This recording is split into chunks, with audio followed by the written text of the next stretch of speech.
문정부의 국익을 해치는 행위에 대해서 실질적으로 책임지게 하는 비판을 했을 것이다.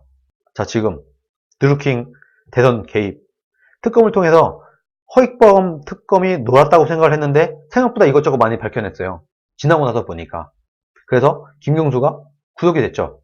감옥에 갔다 나왔어요. 어쨌든 지금 다시 풀어주긴 했지만 어쨌든 감옥에까지 집어넣습니다. 이렇게 서들퍼런 정권 하에서 그야말로 문재인의 최측근이라고 할 수 있는 그런 김경수를 감옥까지 집어넣었다. 그러면은 허익범 특검은 그래도 꽤 잘한 게 아닌가라고 보고 있습니다.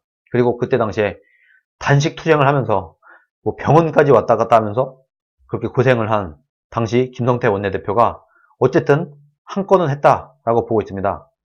김용수를 감옥에 넣었다. 이것만으로도 이 엄청난 지지율을 자랑하던 그 상황에서 그때 당시에 문재인 지지율은 그야말로 하늘 높은 줄 모르고 치솟고 있었어요.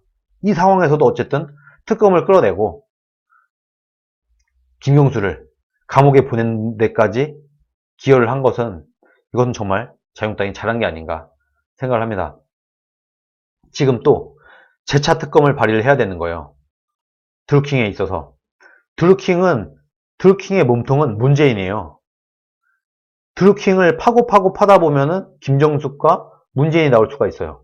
이것은 그야말로 끝까지 물고 늘어져야 되는 것 중에 하나입니다. 그리고 또 북한의 석탄, 정제유, 석유 밀반입한 거.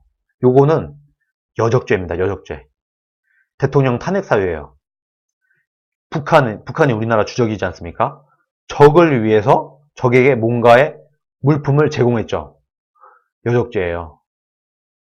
대통령은 내란이나 외환죄가 아닌 한 형사상의 소출을 받지 않는데 이것은 외환죄입니다.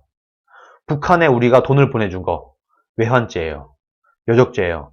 이거는 대통령을 형사 소출을 할 수 있는 건이라는 거예요. 그래서 저는 이 두 가지 드루킹은 문재인 정부의 정당성을 흔들 수 있는 가장 큰 핵심적인 문제고 북한 석탄 석유 밀반입 그리고 달러 보내준 거 뭐 이런 것들을 들고 끌고 물고 늘어지고 하면은 뭐 미국의 신뢰도 얻을 수 있고 지금 미국이 볼 때 한국에는 자유한국당이라는 정당이 꽤 잘하네 하는 신뢰를 줄 수도 있고 여기에 더하기 문재인 정부를 여적죄, 외환죄로 몰아갈 수도 있다. 문재인 정부에 가장 큰 타격을 줄 수 있다라고 보는 게 저는 드루킹, 북한 석탄, 석유, 밀반입 문제라고 보고 있어요.